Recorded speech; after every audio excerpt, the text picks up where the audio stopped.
All right, and welcome to Beyond the Pendulum. This is episode 40, but it might be 41. I'm not entirely sure. Kind of bad with keeping tabs on the where the episode is at. If you've been watching, if anybody who knows this voice or you sees my little on the video, and you're wondering why I'm not posting on Twitter, I'm deliberately not getting rid of my account. I'm not dead. I'm not in jail. I didn't hack anybody. No, none of that shit. I'm alive. I'm just I'm just taking a long break for my own mental health. To be honest, there seems to be I've even unplugged from a lot of the news, major news, and honestly, I could say I'm a lot happier, and I've even gotten off of Reddit for the most part, other than the few groups that I do follow. But I even follow, even in the UFO crowd, I'm starting to, it spills over into there, but I'm starting to see the patterns that people talk about, and me and other people have talked about in the online gurus. I wouldn't call them exactly call them hackers, but there seems to be an element of mental illness and unnecessary problems that doesn't need to be there. And right now, I need to be focusing more on my family and my income, to be honest with you, and studying to get more certifications to improve my life. But I got a buddy of mine who I'm telling who unplugs, and he unplugged from all social media, and he's still glued to that news. And he's worrying about wars that aren't affecting him, and things that I should, worrying about, like who's gonna be the next like it even matters at this point. Like I could care less. Like how much better can you see how much better can you see that everything around you is getting worse?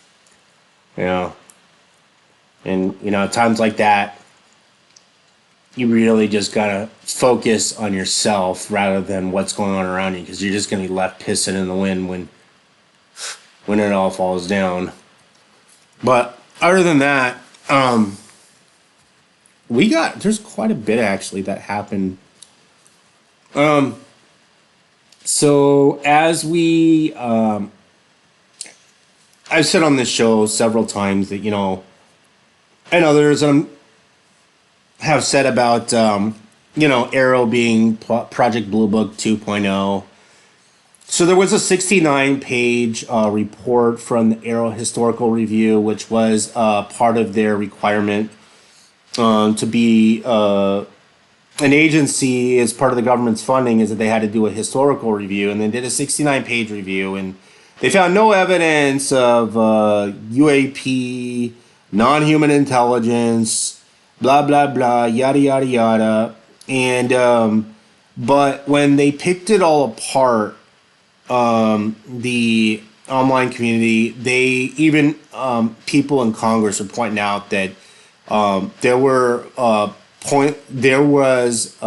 conclusion was there was no evidence found, blah blah blah, and so basically they're lying, and a lot of their facts that they were basing it on, they were cherry picking incidences that had happened. They didn't even mention the Nimitz or a lot of other incidences that we know of, or verifiable information that there was something that happened, and they didn't investigate any of that. And they were also pointing out wrong facts and things that didn't happen. There was one case where they were saying the guy was in one case, I can't remember the fucking name of it for light of day on me, but they were quoting the guy as saying that he was looking for flying discs, and he never said that. They were actually, I think, flying triangles. So it was put together. It was like that, like the final hour of trying to do your book report. That's kind of how it was slapped together. When there's a lot of inaccuracies, and members of Congress were not satisfied with the whole situation, and neither was the UFO community and the UFO online activism. But what were we going to expect? It's the Department of Defense created a branch to investigate itself to get us off of their backs, and so they told us a lie, and now we're pissed off. And it gets to this like weird game where, like, it's almost like the big kid in the back of the class. You're going, what you gonna do about it? I lied. So what? What you gonna do about it? That's basically what they're doing to us. You know, like what exactly can Congress do if they keep on? And they're legally allowed to lie. Um, so I don't. They basically just egged us along for 2 years and wasted $22 million.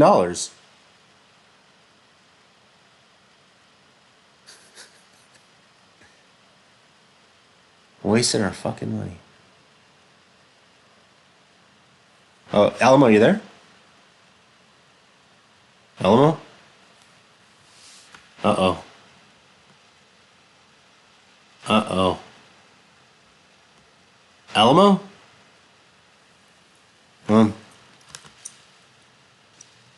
you there?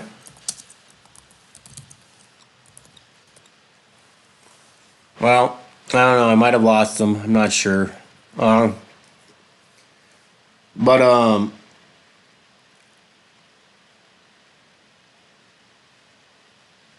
don't know. Can you hear me, Alamo? Oh no, there he goes. And he said there was a so it was hailing where he was at. So I'm assuming that he was on a cellular connection. It probably went out.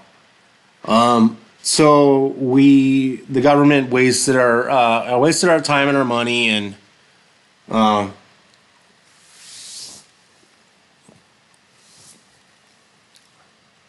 c'est la vie, right? Oh, when in France.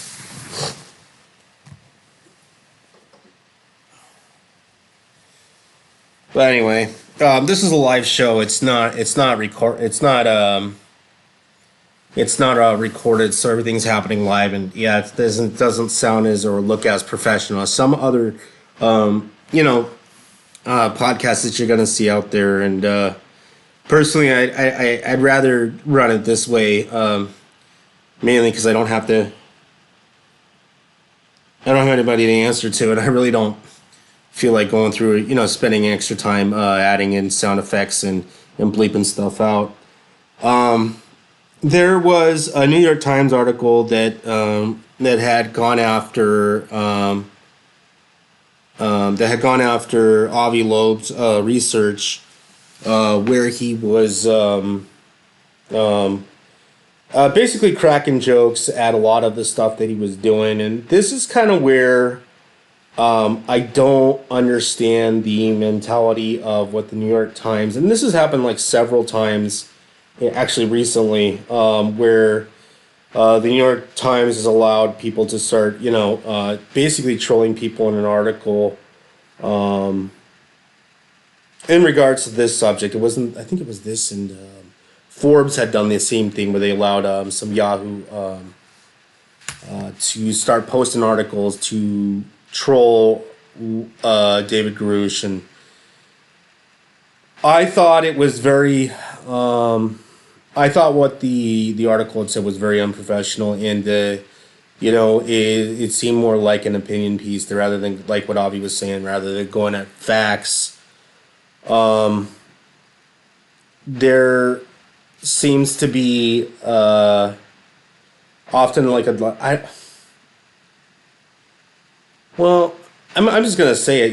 The propaganda is legal, and I know the CIA has its little fingers everywhere, especially in the media, um, for exactly this reason, to start dumbing down or putting the stigma around this whole subject that has been on the fringe anyway. Um, God, I'm waiting for Alamo, and uh, Hey there, Alamo? Yeah, I'm back. Oh, okay. That was really weird. Was that the storm? Yeah, we had like I don't know why the PC seemed to go through it better than the phone. We got like a power bump and a lightning strike together, and it just I got a frozen screen. Yeah, so basically I just talked about how the Arrow didn't Arrow found that there was nothing there nothing in the DoD's in the DoD, the library of the DoD has any evidence, historical evidence of UAP or aliens. Yep. Yeah, that's well, that doesn't sound right. And sounds Yeah. like more cover up and more the same. Well, they spend like $22 million investigating themselves to try and prove that they didn't lie. Yeah, They didn't lie. They didn't have anything. Yeah, well, to cover up for lies, they needed more lies. yeah, and now they were even cherry picking, the cases, and they were kind of putting minimal amount of effort into anything. You could tell you could tell like Arrow is one of those agencies that is not probably has no purpose. But if you look into like I heard some fucking weird shit about Sean Kirkpatrick's like background and how he got into like the was it Department of Energy or something he worked for, but he was recruited because he had found a way to find certain blood types by using some sort of crystalline substance and finding out blood types like without by going through like a blood bank or an analyzer. That was something that he had invented. And if you look into his background, there's like he's the ultimate patsy or the fall boy. He was just paid to sit there and lie. That's what he was there to do. I mean, he'd rather be working on his plasma too. Anyway, he's working on plasma research. Plasma, as in blood, or physical energy. I think. Actually, I don't know. I didn't even think of that. I kind of assumed when they were talking about plasma. I didn't. But well, maybe. Was he a doctor or anything medical? Yeah, he's got like a PhD in like something. Mm. Never did a whole lot of background looking into him, but uh, yeah, he is lying. He is lying to the public, and the public isn't going to. Let's just say that the Arrow has done the American public a dissatisfaction rather than it's done more harm than good. Yeah, that had all like the usual, I would say earmarks, but the visual rep and the earmarks and the way they're talking of like CIA cover-ups. It's Yeah. like, yeah, we're doing it, but we're not going to tell you about it, and you don't get to know any more than that. Oh yeah. There was just blatant lies, where where Kirkpatrick said he had reached out to David Grush said no, he didn't, and there were people that were interviewed that weren't going to be in the report. So like, they're like, well, why are you interviewing me anyway? You know, if it's not going to be in the report, they're just wasting everybody's time and money.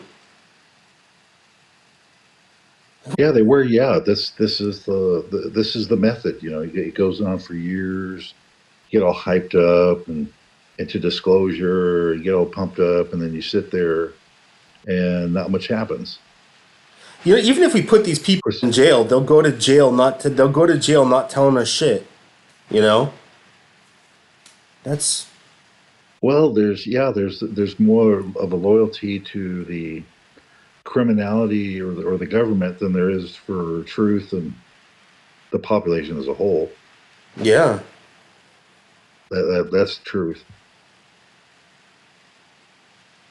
I, And it extends to everything. It's not just as the UFO disclosure stuff is like well, you could pick any topic, but if you pick that one, you find all the same shit going on: the politics, the government cover up, the nonsense, the media, every bit of it. It doesn't seem to matter what it is you're talking about. That's how they operate. yeah, Investigations, now, yeah, and then everybody knows the criminality's going on. Every reporter has the scoop, and then but nobody says anything. It's yeah. That was another. because they're scared. Yeah, that was one of my topics that I put for the thing is that I'm starting to dislike reporters, laying out breadcrumbs, saying they saw evidence, but they can't show us due to the laws and protecting their sources.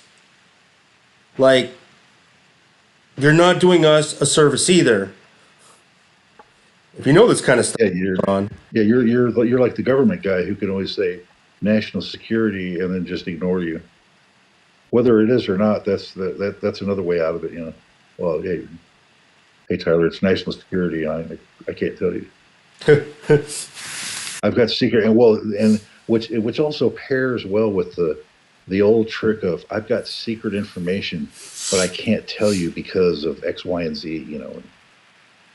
It's like That's you're not in the. I'm in the club, but you're not in the club. You don't know that. Yeah, that's kind of where I'm starting to get at with the few reporters of the shout names here. Uh, yeah, I watched one of their special podcasts that they started making, and I'll tell you what, I'm just getting more upset, and I'm kind of glad that I'm kind of glad that I don't eat, drink, and sleep UFOs all day long. I do venture out into a lot of other fringe topics. And there's more than UFOs, trust me. Oh, like yeah, I was speaking of fringe theories. I was at work and call it a blessing of the algorithms, but I was looking on YouTube and I was like, I've been trying to do this whole meditation shit, just for my mental health, like on my lunch breaks, so I don't fucking like lose my shit, all the time. It's kind of like self help, right? But it came up in the carousel was this quantum physics group going by the thing of quantum gravity research, and I watched one of their videos. It was calling like "What is reality," and they were saying stuff.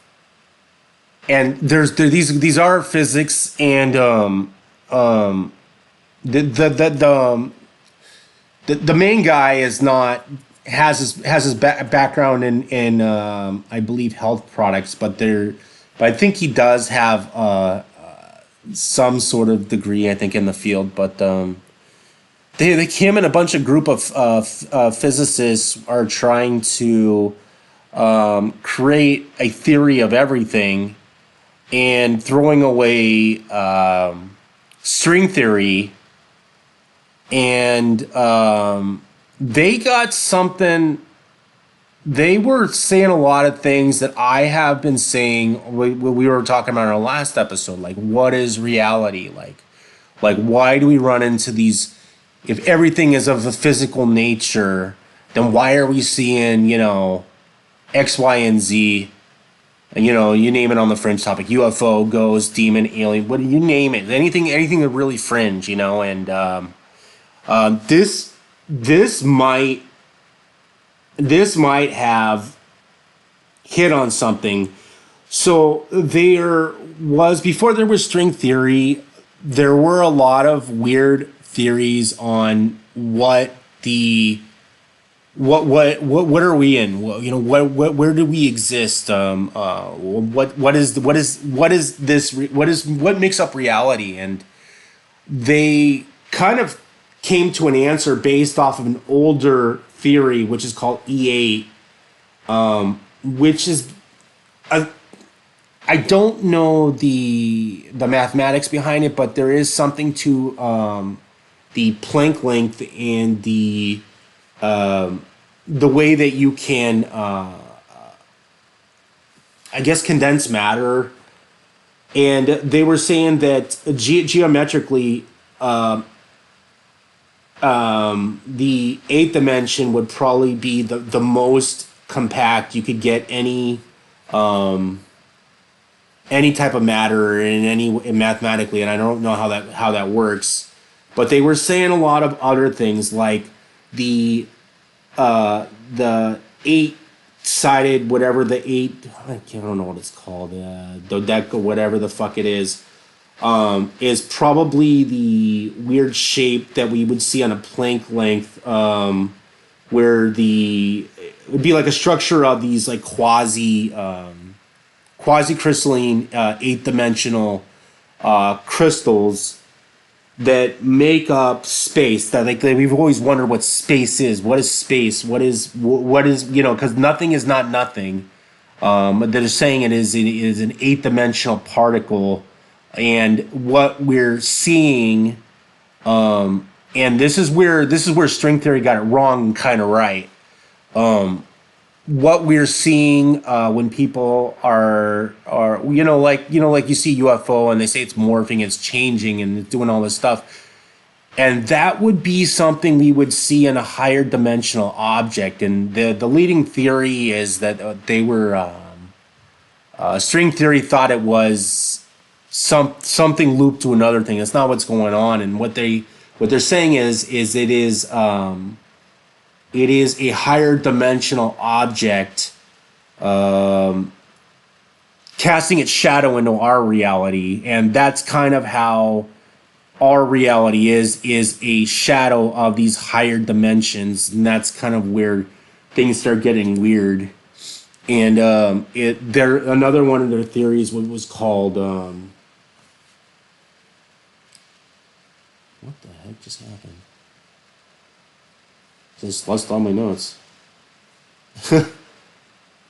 Yeah, I haven't heard of that one. Yeah, this is that one. This is new because string theory has come up with nothing.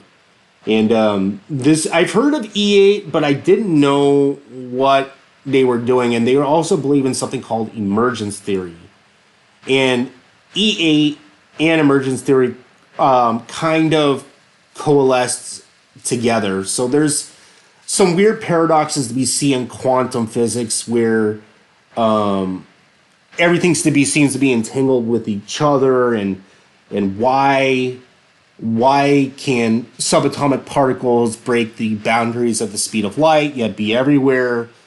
And they're starting to think that the same thing that I was coming to the conclusion of is that there's consciousness might be the what the elephant in the room, and that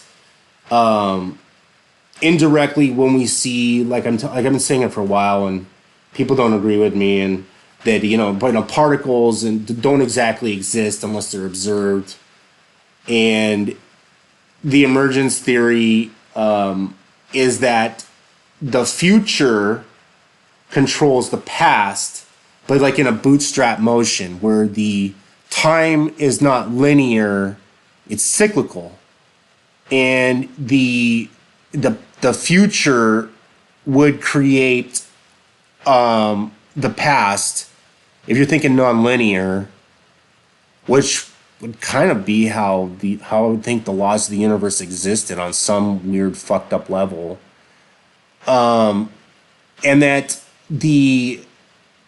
what we're finding on these lower and lower levels is that there is only one constant when it comes to these particles breaking every theory. Is there's on and there's off, but the emergence theory is that the future controls the past. And there are some older beliefs and religions that did say weird stuff like this. Like the Aboriginals did say they believed that some original superhuman at some point died, and when he was dreaming had created this universe. That's where we are. But they were saying a lot of stuff like like the universe is actually pixelated, which would make sense in a weird sense, because if the universe was not a not holographic, then why, when we try to use holographic holographic principle theory, and try to mathematically put a theory together, or a theory of everything, and make it adds up, but the proponents of it say that we don't see things glitching, but that's not exactly true once you start getting down to the Planck length. And if you see that, if you understood what that is, that would mean that everything's kind of like sewn together on some weird level. You kind of get where I'm getting at, or no? Am I just Well, the way, well, not in the new theory sense, because I haven't heard any of this E8 stuff or this emergence, but as far as why the Planck length and the Planck time are important, is because if you work that math, you come out, you instinctively think like you could shave something in half. There's like no end to it, down to the micron level and just keep going. But it turns out that there actually is a minimum length based on, this, I forget who came up with these equations. Well, Planck. And that's how he came up with this Planck length and the Planck time. There's your reality it comes into existence in snippets that big.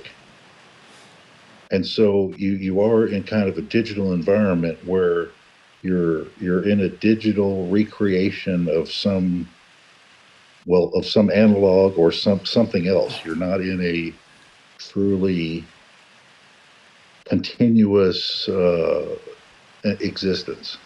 Well, that's kind of If you what we're want to, getting at. These Planck lengths form these E8 quasi crystals with these 8-dimensional quasi crystalline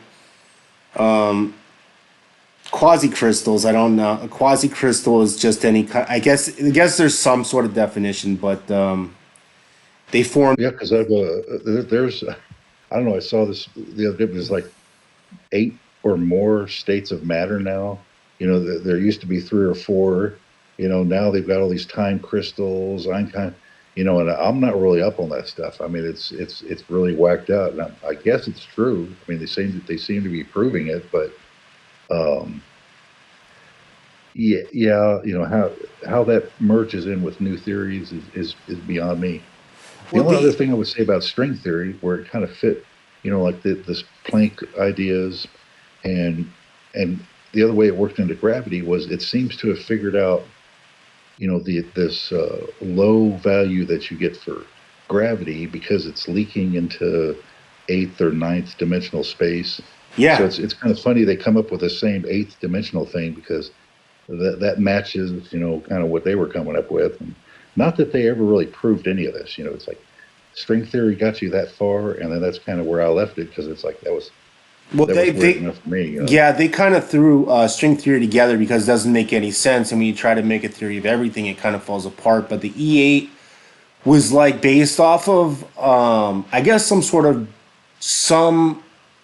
some sort of higher advanced math. They came up to this conclusion where there was like, that was the maximum amount, that's the densest amount of matter, or you could put something in on. I'm way beyond my comprehension of where math goes, or where physics goes, to be quite frank. But they don't know why this 8th dimension, or this is the highest that it goes. But they said structurally, the math, that's what the math is saying. And they were saying that there was some evidence of this that they were observing, and I don't know what they were observing. But what they were saying was just a lot of stuff that I've thought over the years. And there's a lot of stuff that I've seen, and I listened to the guy's personal theory about how he got into this. And he did have a metaphysical incident that happened to him that was very real, just like mine, very physical, very real. And his take on it was different than my take on it. His take on his metaphysical thing was it might have been a future him sending a message back to him in the present.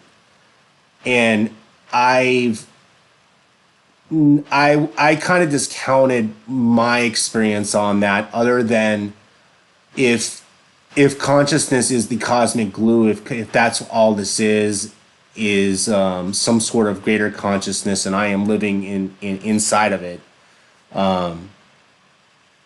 that would mean that, my own worst fears, if I had a strong enough mind, might actually manifest, especially if you start messing around with the occult. But you know, I'm not the only. I'm not the only. I'm not the only guy who's ever said any weird stuff and came up with these brilliant ideas. What was it? Tesla. No, it's Tesla used to say weird stuff too. You know, he thought he thought that God was giving him the images, and then he was talking to Martians on Mars. You know. well, there seems to be a warning from like all these remote viewers, and if you delve too much into these, whether it's religiously occult or black magic or this remote viewing, it seems to affect your psyche. You're not really sure. It's like you really are opening up some gateway, or bringing something in from other dimensions. When you do some of these things. Yeah. Now that would go back to your ideas that you consciously, can trigger or enable such things. But I mean, there is a tie in there.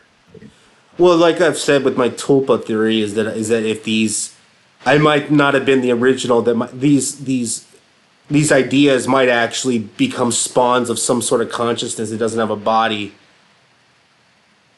Like I've always thought that, like, what are these negative entities that people keep on seeing, and often they often don't know more than what the host is saying, especially when you try to get rid of it. It's more spiritual Yeah. than a physical thing. Yeah, and there's Because I mean, let's face it, this is the material world, right? This is different than other possibilities. There might be something else out there, but it's not going to be like what we're experiencing right now. It can't be. no, and that's the thing, is like when you start getting into these like weird fringe things, and I wasn't the only one who's ever been on these fleeting frontier theories and have been really into the fringe.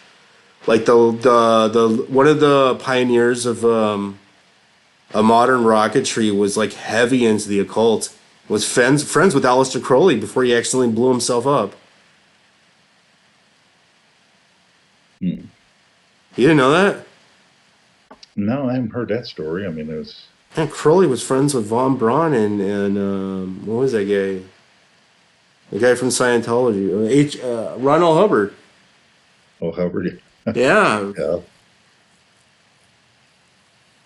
Well, they seem to have that occult side. I mean, I'm not into that stuff. I guess it goes on. It seems to go on, and even in religion. I mean, there's always that dark and the bright side, the light side, and the dark side. Of almost anything.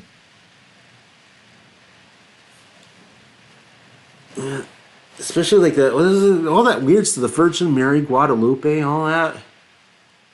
Like the stuff with those three kids or something that were, you know. Oh yeah, oh God, what is that? The Fatima. Yeah, you can't make it up, like there were thousands of people that saw that. Yeah, and that one's interesting because it was the only predicted like UFO event that I think there, mass sighting Yeah. that was predicted.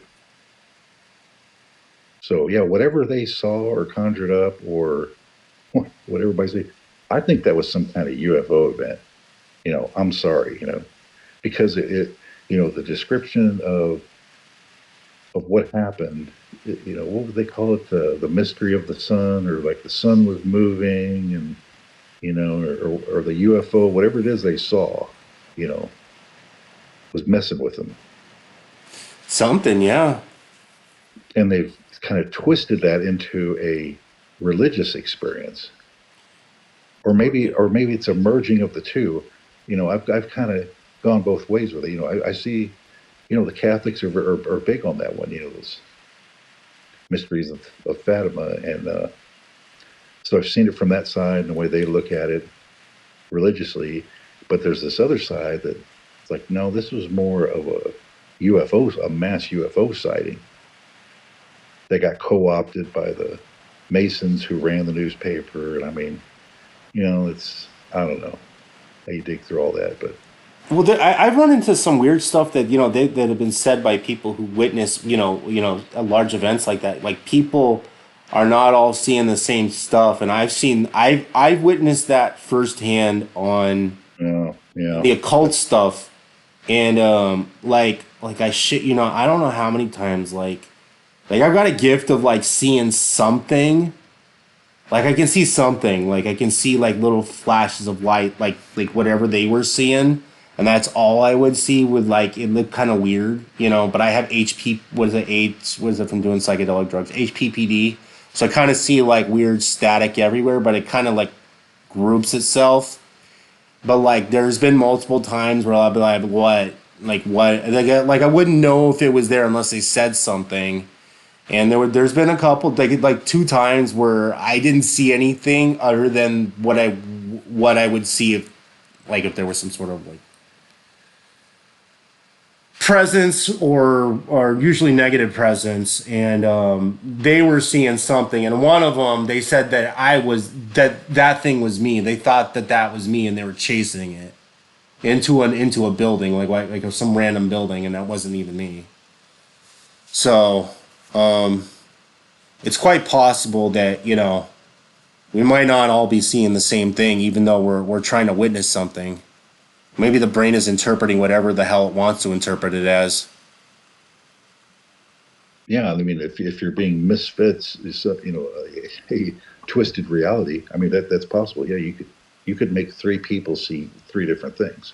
Yeah, I mean, if you're just making it up, well, hell, I mean, anything's possible. But yeah. I don't think that's a play on words, and I think in some of these cases, like in some of these cases, there might actually be a nuts and bolts thing, and there are other cases where they mimic the same stuff we see in the occult, in the metaphysical stuff.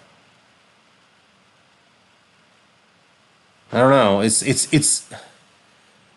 there's also a lot of other things that don't make any sense, like the what was it, the Jack Falaise samples that he has of the UFOs, where the UFOs were dripping liquid metal onto the ground and then going on their merry way. Like why the fuck would you do that? You know, a holo. well, I guess the idea would be like you're chemtrailing. If you want to spray, you're doing some kind of science experiment on everybody, spraying them with something, and then you come back later and see what happens. I don't know. More like you got something failing on a piece of your aircraft, whatever it is, and it's melting down. It's possible. That's entirely Now there, possible. yeah, now there was I think it was Cold Harbor. There was a UFO. Well, it's more like the USO where they were chasing this thing under the water, and the divers, saw whatever it was like fixing their craft, under the water. Um, so I mean, there are some there's some weird stories out there. I mean, it's just how do you? I can't account for the number of beings and stories and craft and all the rest of it that you see. There's certain themes that seem to come you know, get patterned, as well. But just the range of stories. I mean, it really is weird. And that might be how that might actually be how our I think the true I really think if it is like as dynamic and as messed up as it is, I think the government has some secrets, but I really don't think they don't know. There's a lot of it they don't understand or they know. I really don't. Well, it seems pretty clear to me that, yeah, I mean, in general, if you look at just the response from this whole scam demic and the rest and that nonsense is, I mean, it was very telling because you can tell that your government really doesn't know much at all. Yeah, They don't understand anything that they really need to know to properly govern. Because look what they did. It was just a bunch of nonsense. yeah. And so if that's what they do, and then like the way they can't balance a budget and the way they spend money, I mean, so they're just not very credible. They're not business oriented. They're not money oriented. They're just a bunch of fools. And that's the kind of government that you get. Because I mean, just that's the way I look at it. That's the way I see it now. Well, that's kind of what's It's happening, and in the not credible anymore. So yeah, I was gonna say the government's like um, one payment always away from complete default on their loans. If the I don't even know what's gonna happen if the Fed raises their rates 3 times this year. well, it'll kill what's left of the economy. I'm sure it's already hurting. Every time it hurts home sales. I mean, interest rates, slow down the economy. Well, Slows actually, everything down. they screwed with that too. They just there was a ruling in from one of the now they uh, have to lower the amount of interest that they can that the realtor can make on the housing sales. So I think it's not like they lowered it down to like 3%. Yeah, I don't know. How far can you manipulate a market before it's just not real anymore? I mean, they're forgiving certain kinds of student debt, but just for certain people and whatever they can get away, and with certain programs. I mean, it's just a hodgepodge of, which is totally illegal, by the way. I mean, if you can't apply something equally, if you're not equal under the law, you're not equal. And that's, some people get their debt forgiven, others don't. I mean, what kind of third world shit is this? A bunch of nonsense. I mean, He's just buying votes, basically, and it's trying to anyway. well, yeah, these. I think I think I think that our we got our higher education wrong. It should have never been a full capitalist venture, especially when it comes to our education. That's the part that I don't understand. You need to spend more money to get ahead, and now look what happens. In every school across, every major school across the United States has some sort of terrorist group funding, and they're all kind of just like this political hotbed of just bullshit, and and they really should just be there just studying.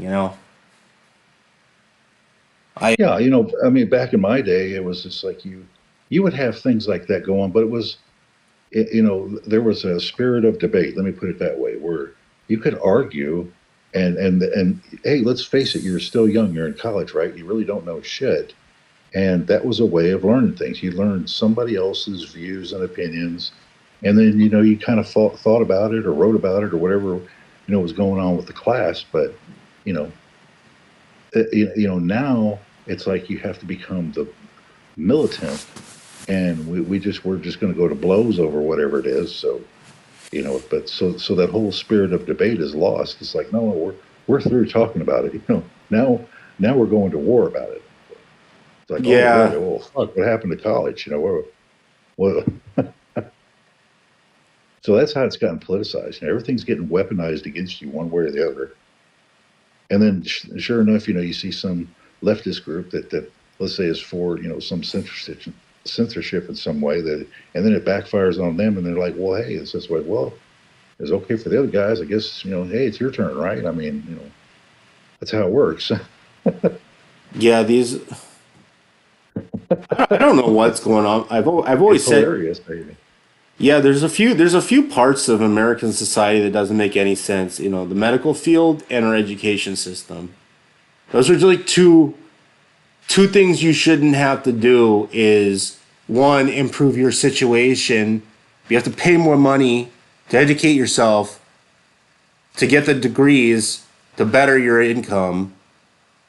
And if you want to get better, you want to face a terminal illness, you're going to go broke trying to stay well. Like that doesn't make any sense to me. Yeah, well, that's where you get into like the corporate nature of the scheme and the corporate nature of the politics versus that socialist nature. You don't see that in countries that have a more socialist bent. They may not know how to control the money and the spending and all that, but they have their medical systems are designed to help the people, even if they're just totally fucked up. But at least that's where they're coming from. In our system, it's just like, how can we make the most money? Well, yeah, How can I lobby the government to kick this guy out of business so that I make more? And then, oh shit, here comes the even bigger guy. He's fucking me now. Well, oh well, but then that's just how it works. yeah. I'm not saying go full like Canadian style, like type of medical care or anything like that. But like the way they do it in like Europe is a little better. You do pay on most countries. You'll have a small bill, or or in some countries you have to pay like $100 or 100 euros a month, and you get medical care. Similar to the way they do here, but what's going on in Canada is a shit show. Like that's, and then what are they legalizing suicide now? That's their solution. Yeah, they're opening up the frontier. Sure, because we're the government and we're looking to get into your life, so we're gotten into your medical life. All their We've done that methods. here, same way. You wanted all your free stuff, and now the government's in your life. How do you feel now? The way that they're doing their assisted suicide is so fucking barbaric. They're like asphyxiating people with gas, with like nitrogen and shit. I'm like, the best way to go out is getting high. Like, just let them. OD on They could OD on fentanyl. I mean, that's Yeah, exactly. Yeah, if you want to go peacefully. Well, hey, but we wanted our free stuff, and you wanted the government involved. So hey, you're going down that path now. It never ends. Now they want to be in your life, and now that they got a grasp on you and some tentacles into you, they're not going to let you go. yeah, And the company's got you. It's like, how can we make it? How can we make the most money? yeah, It's sad. I mean, that's why America costs twice as much as everybody else, and you don't get any better health care. yeah, But that seems to be your choice. You either have the corporate way of looking at it or the socialist way of looking at it, and neither. There's a happy middle ground, but you just can't seem to get there with the politics the way they are. yeah, And you never own anything too. See the way that they can tax you out of your house, and essentially take it away if you don't pay your taxes. So you can't really retire on any kind of fixed income. Everything's going up and it doesn't keep up. So eventually you're going to get kicked out of your house for taxes and sued medically or some way because you're not covered for shit. No, That's the no. sad truth. And like nursing homes are, ridiculously expensive. Yeah, it's just Or they're more like they're if you don't have a family, you're in trouble. you're averaging about $10,000 a month. And there's like one nurse, one CNA for 20 patients, and everybody has a diaper. Oh boy, you're gonna be busy. Yeah, yeah. Yeah, it's a sad state. It just seems like we could do better. Yeah, we could. You have to get rid of the corruption and Like capitalism doesn't have a real foot when it comes into medical care. They think it does in pharmaceuticals and shit, but it really doesn't because like I can name I can name I'll just say it out there. They're called APIs, and they are the chemicals that you. API is basically the generic equivalent of most drugs, and from there they go on to different places. But there are a lot of for all the drugs that do make it to the FDA stamp of approval. There are hundreds out there that are more effective. They just can't because of the way that the marketing and the R&D had gone. They go with different avenues, but there are tons of bad medication out there that has no business being prescribed. Tons of it, tons of it out there. God, yeah, they don't. It's a certain style of medicine, like Wellbutrin, you know. like Wellbutrin isn't even a fucking antidepressant. It's a cathinone that has some serotonin binding. It's a shit med though. It's not an antidepressant. It's a fucking drug. That's what happens when you snort it. You get a little high. Because it's a cathadone. Oh fuck. And people like even like God, there's all sorts of weird stuff that I know like pepper extract like pipernol or piperzine is the backbone for a lot of the meds that we have.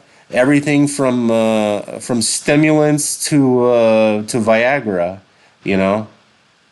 But a lot of the medications that are in between have these real hepatotoxic effects, and that's because they're using the piperazine backbone, which is a little because of the way that the atoms are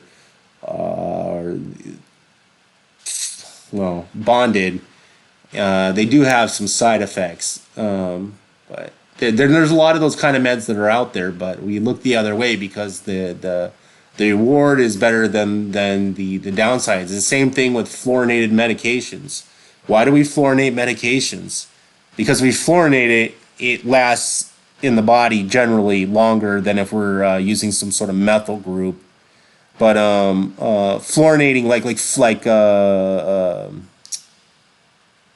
that drug? Not Pfizer. It's the Prozac is a fluorinated med to make it last longer. But Well, that sounds weird. Yeah, because fluorine is very reactive. It seems like it would destroy it quicker. uh, I don't know what it's bonded with, but believe it or not, yeah, when you fluorinate a lot of these meds, they stay in the body. The body has a harder time breaking it down, which means it stays in the bloodstream longer, so you have a longer therapeutic effect. But it doesn't work with every drug. So it only works in certain drugs in certain cases. But either adding that or a methyl group will depending on what med you're working, because you can't do that with every single atomic structure. But those are two of the general things you can use to make something last longer. That or you can mess around with the absorption rate, and then you can put in what is it called? Spantules, which are like these little spheric balls that have a harder time breaking down than the veggie caps. Trust me, I've been all over the ballpark when it comes to pharmaceuticals. Yeah, all over the ballpark. Yeah, and in my youth, I was a big believer in the what did I call it? The like better living through chemistry, basically. And as I've gotten older and gotten on more of these pills, I realize how bad they are for you. Especially long term. Yeah, a lot of them have a lot of digestive problems. Like a lot Yeah, of tear up your stomach. A lot of them will destroy your kill your kidneys. gut bacteria. Yeah, it's just man, they're slows down your digestion and your poop and all the rest of it. I mean, it just there's the side effects are so bad. Like I say, after the long term, it just it's a great idea. I was really a believer in better living through chemistry, but man, these pharmaceuticals, it's like they're most of them are pretty bad for you.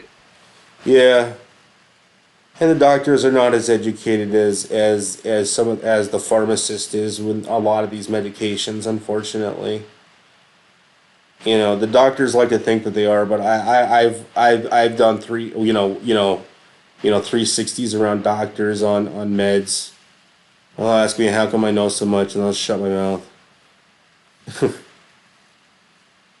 Yeah, what I found weird is with them is you can follow their recommended, taking your like say a recommended number of pain pills a day, and then you go along, think you're doing okay, and then there'll be a visit where you tell them, well, like what's going on? It's like, well, I'm taking these, it's the only thing that works, up near a maximum dose, and he's like, oh my god. Well, you're not supposed to be taking those. You've been taking them for how long? You tell them like, well, 9 months to 12 months. They're like, oh no, you're doing bad things to your kidneys. It's like, well, why do you tell me to take 3 or 4 a day then? Well, why is that the fucking recommendation if they're so bad for me? Oh I yeah, don't and get there's it. there's like these and like there's It, these weird double now because of all of that fucking bullshit. Like they say that there's an opioid crisis in the United States, and there's been an opioid crisis since the beginning of man. Since man's found out how to get high, there's been a problem yeah, with opiates. yeah. But now doctors won't prescribe anything that requires a triplicate because they don't want to lose their license. So now doctors are more concerned with you being addicted than it is a treat. So like than anything else. So like now if you have a problem with chronic pain that's never gonna go away, they're worried that you're gonna get addicted to the pain pills even though you're gonna be on them forever. Like what the fuck? Like I just laughed. I laughed at like one of my friends when they told me that, and I told them, you need to go find another doctor. I mean, what the fuck? And like this is like common now. They're worried about you getting addicted. Like it's some bad. Oh no, that's all. They're all like that. I can tell you, they got corrupted. I noticed this like '09 when I had my back troubles. The shit was starting then. So it was just the beginning of that horse shit, and Yeah, they like just fucked everything up. There was yeah, hey, you wanted the government in your medical business. Here you go. yeah. You're getting it now. There's only two. Like when we're dealing with opiates, like when I used to take care of like opiate addicts and we used to give detox. There's only two things I look for, dude. There's only two things. Are they having are they having a osteo they're having a problem with their the problem with their bones. So they deplete a lot of their calcium in their body, they also have low testosterone. That's like the major side effect you have from like long term opiate use. But are they addicted? Yes. Is there any reason why they shouldn't be on it other than getting rid of their agony? No, and the alternatives are not that good. Like they will swear up and down that marijuana will fucking tickle your back pain. Well, that doesn't really work. Marijuana and Yeah. the only other non endogenous endorphin, locking, the meds that hit the lock and key mechanism that actually work on pain are, believe it or not, a lot of the drugs that work on the actually alcohol, but there's a reason why alcohol and certain other gabapentinoid medications work like that is because they'll also hit on the endorphin receptor, which is kind of weird, but that's kind of why the pain is gone. But yeah, these doctors are worried about getting people getting addicted to pills. Yeah, they're not interested in patient care. They're worried about what the government thinks. Oh, they're worried Because about if they losing were their worried about license. Yeah. you, yeah, because I mean, if you ask the patient, they're going to go, well, fuck the addiction. I'm hurting right now. You know, they're not worried about the addiction. They're worried about getting rid of their pain. Oh yeah, and And they're even so what worse I think now. is funny, yeah, what I think is funny about all this is that these same assholes that are doing this, their day's coming, man. Don't be laughing and thinking, because your day's going to come too. And most things that you get in life hurt, and you're going to be hurting. So your day's coming. Yeah, now we have a fucking crisis where there's two medications people are having a hard time getting on, and they're of course they're narcotics. One is prescription amphetamines, and two is prescription hydrocodone. There is not a lack. That's the thing is there's not a lack of scarcity of resources. We have a DEA that is dictating to the pill companies that they can't make any more of the meds and that they gave them more than they're pumping out. Despite when these pharmaceuticals companies are telling them the same thing that I've already known is that when you do the manufacturing process, it is not a 1-to-1 or 1-to-2 or 1-to-1/2 ratio. There is often a lot that is lost because of the way that they're manufacturing it is probably not the most efficient way of doing it. But if you're doing it on industrial scales, you kind of do it a certain way.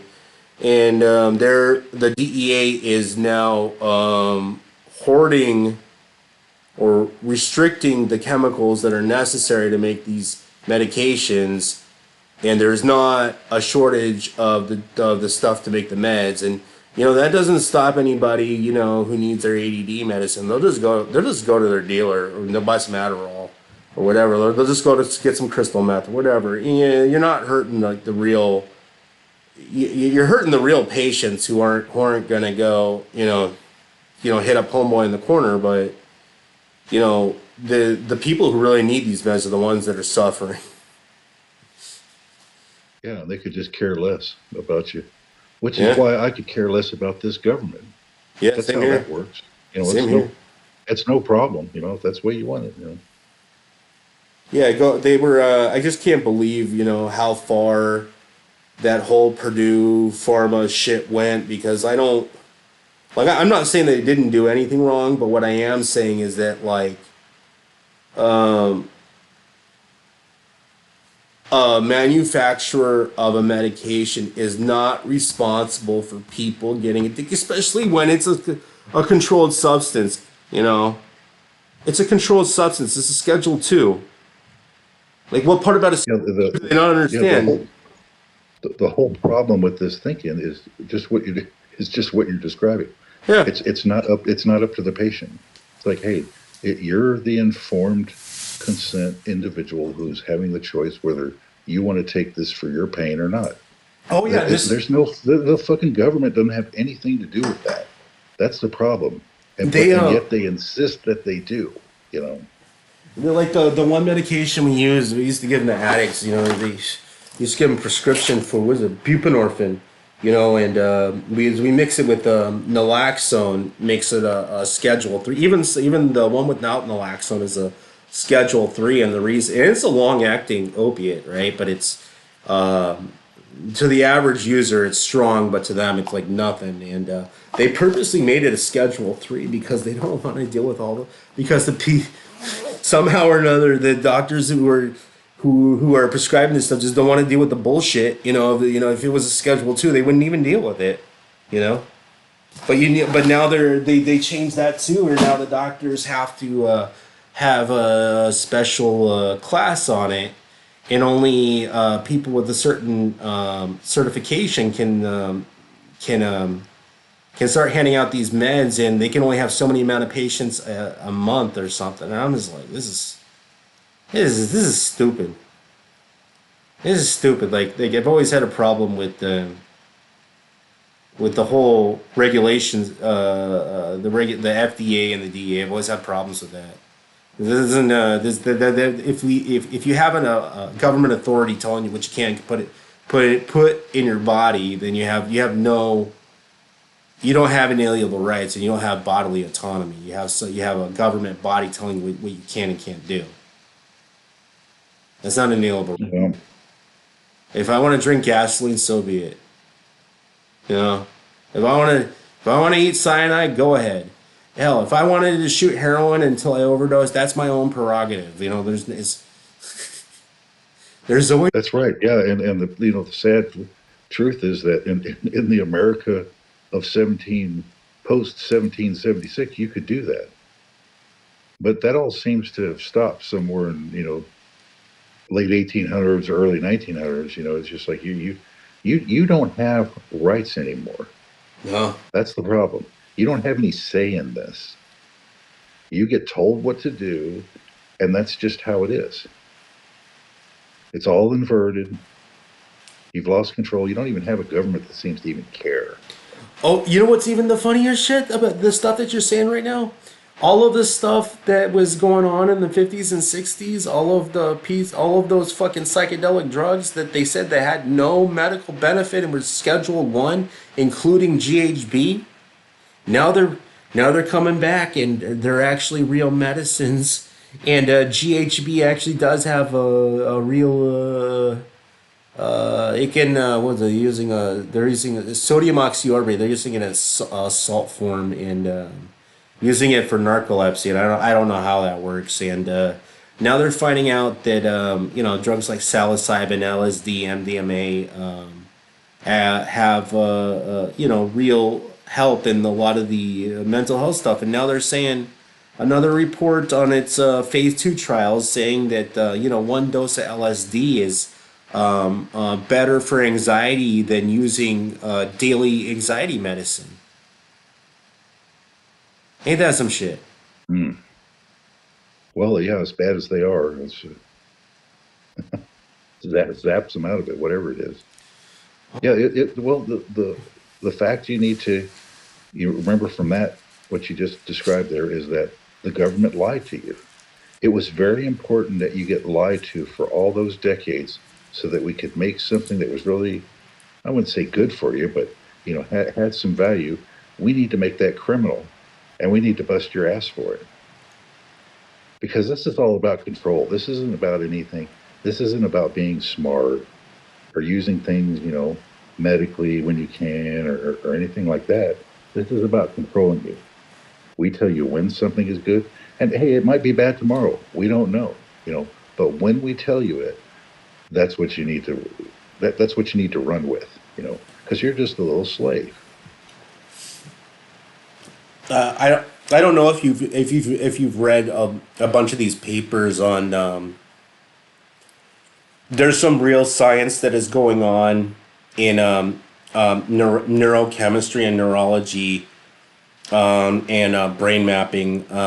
Is that they're also running sidelines with these clinical trials. And I don't know if you've read any of the literature, but we're now seeing in the brain there are reasons why that when you get a tryptamine or a typical traditional psychedelic, they're like these weird effects that we see in the patient or these people will see during the trials. And there's actual real science in the brain about what's going on, and how the receptor side is interacting with the chemical, and there are reasons why we see some of the things that we're seeing, and like endless melting, where it seems like things are lapping like in a broken loop, and that's because there are two different parts of the brain processing the information into an endless loop, and that's why it looks like the certain textures look like they're melting into each other, and it has. We're learning a lot about the brain from putting people on these drugs and asking them what they're seeing and putting them in an MRI and seeing what's actually going on in the brain. Oh yeah. Well, yeah, I've seen some where like they're getting better and better, like from the visual side, like decoding like a picture from what they see the brain doing. It's getting more and more refined. It's I don't know how they do that, but There's because I've been privy access to some of this stuff, but there's what what you see in medical science is about 20 years behind around what is actually there.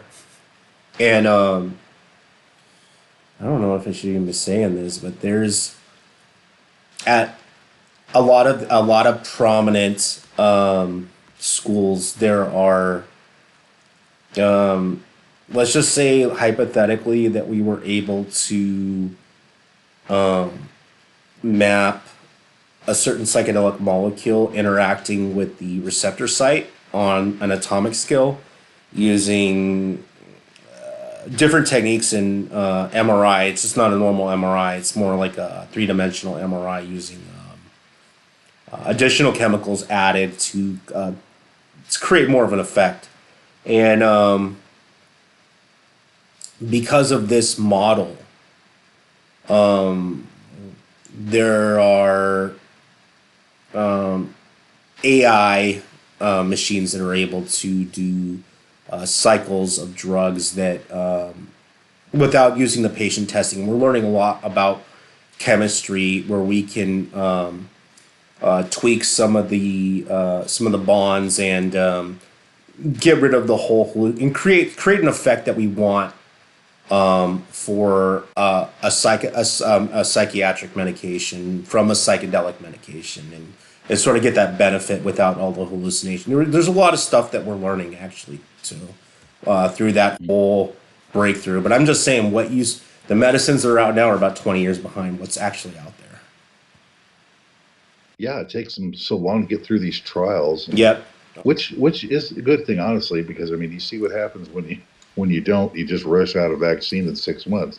Bad shit happens. Believe it or not, the psilocybin, MDMA, and all of that stuff, all of these clinical trials, they started in the '90s. So Mm. Yeah, the Dutch used to be a good source of like alternative science that was coming out.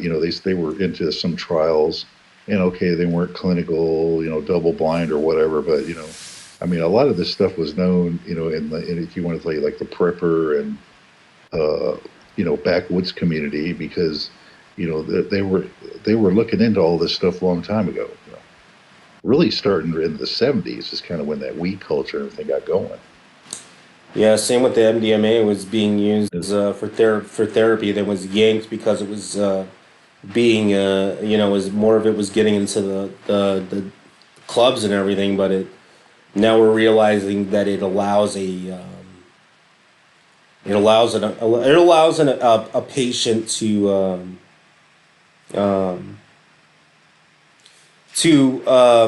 kind of go through the event of the because basically what PTSD is it's trauma that the brain is constantly reliving because it can't get itself out of that causality loop. And believe it or not, because of that technique that I've been telling you, there are a lot of drugs that are similar to the MDMA that might be less what do you call it, have less serotonin toxicity and more of the benefit that we're learning through that technique that I was telling you about. But Yeah. Well, it all ties back into what you know, we were saying before. It's all consciousness. No, I'm playing. It's a lot. There's a lot of stuff that well, it shows how little it takes to alter consciousness. I mean, you throw these chemicals off just a little bit, and then look at the results you get. It's pretty interesting. Well, the thing is that our own brains have endogenous psychedelic drugs in it. And it has the most powerful one, dimethyltryptamine. It's the most. It's two molecules different than serotonin. Well, actually, one, and you have to twist, I think, a nitrogen group around, but yeah, it's basically like two molecules away from serotonin, and it is the most.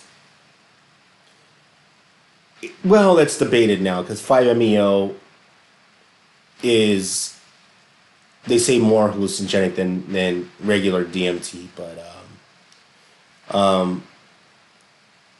but your brain is producing usually at times of only when you're dying, or there's other times when it gets released, and I believe that there is some truth to that when people go through a trauma and it seems like it's a dream, and they've always attributed that to the brain going operating 300 times faster through what's it called, adrenaline. But that doesn't explain. That's actually like a half-assed explanation, because the adrenaline pumping and the brain processing everything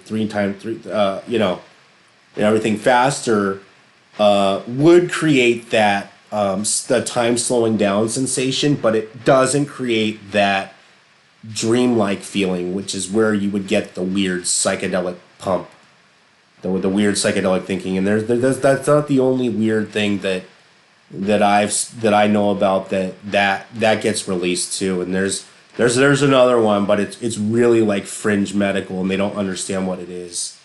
Another one is where these believe there's a really weird condition in a forbidden type of yoga that does produce the same thing, and it's like I believe it's some sort of unknown nervous system loop that produces a psychedelic effect along with a closed loop circuit, where these people will act like they'll act like they're on what's it called?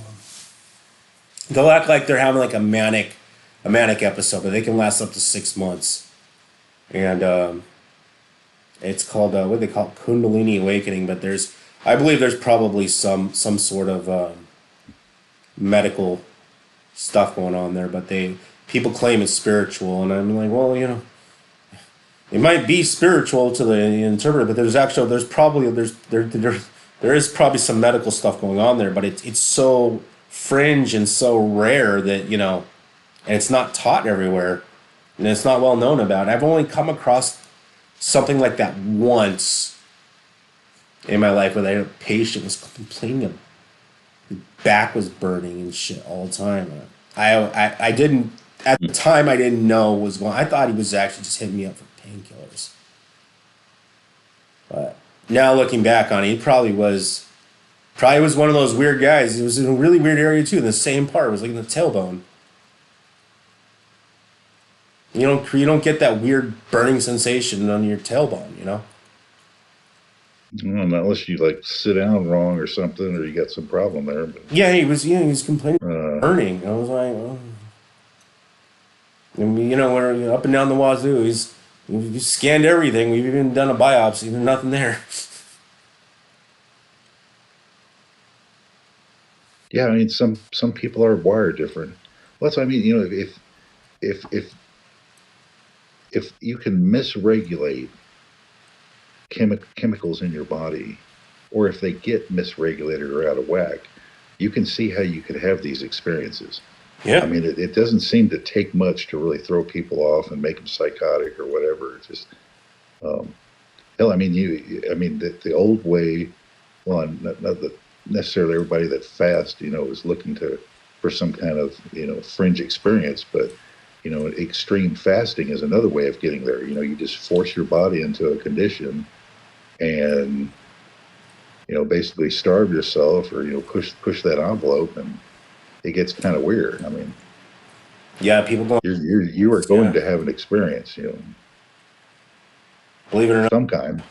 And believe it or not, the Indians weren't the only ones that were doing it. Monks have been doing that for years, all around the world, Yep. along with shamans. Yeah, that's practiced, damn near everywhere. Yeah. It's Simple technique, you're just throwing all you're you're throwing every chemical out of whack. Every system's getting stressed. So yeah, it's start hallucinating. gonna be different. Yeah, that's probably where I got to cut it off. We'll end the show here now. I don't think I'll be able to do a show next week either, just like last time. Let's shoot for April 4th for the next show.